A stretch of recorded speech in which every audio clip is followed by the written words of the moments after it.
Joko Widodo baru lulus mempertahankan tesisnya di depan para dosen penguji pada 14 November tahun 1985. Jakarta, Amateur News. Isu lama yang terus digoreng kembali. Dugaan ijazah palsu Presiden ke-7 Republik Indonesia, Joko Widodo, kembali dimunculkan ke permukaan publik di tengah suhu politik nasional yang tengah memanas akibat masa transisi menuju pemerintahan Presiden terpilih Prabowo Subianto. Seolah tak pernah usai, wacana ini kembali digulirkan tanpa henti, meski bantahan demi bantahan sudah berkali-kali ditegaskan secara terbuka, baik oleh Presiden sendiri maupun oleh alma maternya, Universitas Gadjah Mada. Pengamat hukum dan politik, Pieter C. Zulkifli, menyampaikan kritik tajam terhadap narasi ini, yang dianggapnya tak ubahnya sebuah komoditas politik musiman. Sengaja dihidupkan ulang sebagai amunisi untuk menembak kestabilan pemerintahan yang baru saja akan berjalan. Menurut Pieter, ini bukan sekadar serangan terhadap sosok Jokowi sebagai pribadi atau sebagai presiden, melainkan bagian dari strategi yang lebih luas dan sistematis. Strategi licik yang bertujuan mencederai legitimasi pemerintahan Prabowo yang belum genap mulai melangkah. Jika kita tarik garis merahnya, kampanye semacam ini lebih dari sekadar keraguan soal keaslian ijazah. Ini adalah bentuk upaya penggembosan terhadap stabilitas pemerintahan yang baru, tegas Pieter dalam pernyataan garangnya kepada Amateur News, Rabu 23 April 2025. Lebih lanjut, Pieter menyoroti bahwa tudingan tersebut seperti dipelihara hidup-hidup oleh segelintir pihak yang tak mampu menerima perubahan atau bahkan kekalahan dalam kontestasi demokrasi. Mereka terus menghembuskan isu ini seperti luka lama yang tak kunjung sembuh. Padahal kenyataannya sudah diberi antiseptik, dijahit, bahkan diperban berkali-kali oleh pihak kampus UGM, lembaga pendidikan yang sangat kredibel dan tak mungkin main-main dengan integritas akademiknya. Universitas Gadjah Mada sudah bicara. Sudah ada klarifikasi resmi. Tahun masuk, tahun lulus, bahkan sampai judul skripsi Jokowi pun diumumkan. Tapi tetap saja ada segelintir orang yang tak henti memutar lagu lama ini dengan piringan retak, tegas Pieter. Menurutnya, tudingan seperti ini mencerminkan krisis etika dan logika dalam dunia politik kita hari ini. Bukannya fokus pada kebijakan, substansi, dan arah perubahan bagi masyarakat, segelintir elit politik justru terjebak pada narasi personal yang menyesatkan.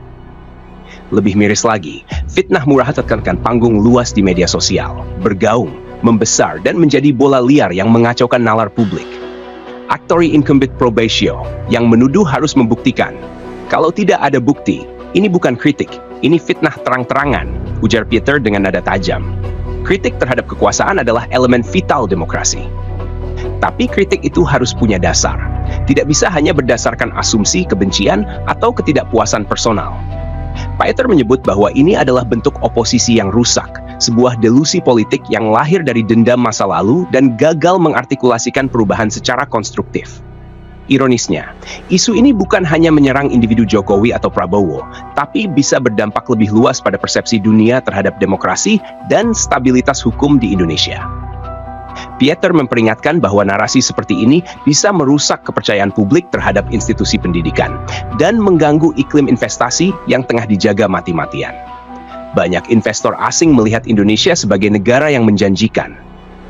Tapi kalau narasi politik kita hanya diisi kebohongan dan drama tak berdasar seperti ini, citra kita bisa hancur di mata dunia, ucap Pieter geram. Ia juga menyentil demonstrasi yang terjadi akibat isu ini.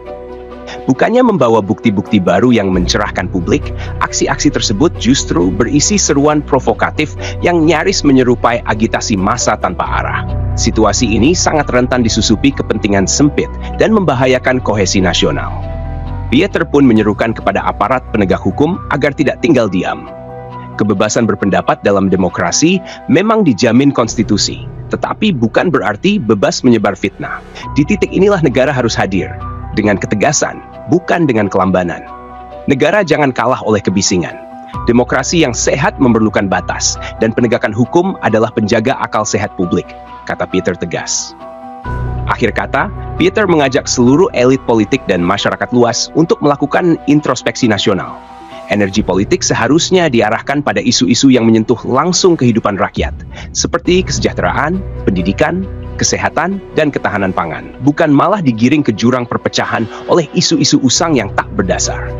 Kesimpulan, Isu ijazah palsu Jokowi sejatinya telah berkali-kali dibantah dan diklarifikasi secara resmi oleh institusi kredibel. Namun, narasi ini terus digulirkan, bahkan kini dimunculkan kembali untuk menyerang stabilitas pemerintahan baru. Ini adalah bentuk erosi demokrasi yang dibalut dalam kedok kritik. Kritik sehat dibangun dengan fakta, bukan ilusi. Masyarakat perlu lebih kritis dan tidak gampang termakan isu hoax, apalagi yang menyerang pribadi tanpa bukti. Pemerintah dan aparat hukum harus lebih tegas dalam menangani penyebaran fitnah politik. Sementara itu, elit politik harus mulai membangun narasi perubahan yang rasional, bukan terus memelihara luka lama demi kepentingan sesaat. Ada yang menarik, Anda berkali-kali bilang 99%. Ya, Jadi ada sisa 1%. betul. Itu keraguan apa tuh? Bukan keraguan Bang Karni. Kita ini, wah saya nanti dikatakan sok suci Bang Karni. Kita itu kan manusia. Manusia kan tidak sempurna Allah Subhanahu wa taala Bang Karni. Yang bisa 100% bahkan lebih itu hanya yang di atas kita. Tapi Allah pun Bang Karni, lihat tadi, Allah pun sudah memberikan petunjuk. Tadi Profesor Wening udah suara dalam memberikan statement resmi. Itu statement resmi loh, itu di depan wartawan 100 pihak dan 100 pihak. Gak ngajak kami. Jadi dia curang saja kalau menurut saya statementnya. Karena tidak sama yang disampaikan. Fakta di pertemuan itu tidak persis sama yang ada di. Jadi dia mengatakan bukti-bukti sudah kita berikan. Gak ada bukti Bang Karni. Di ruang 109 itu tidak ada satupun bukti di atas meja.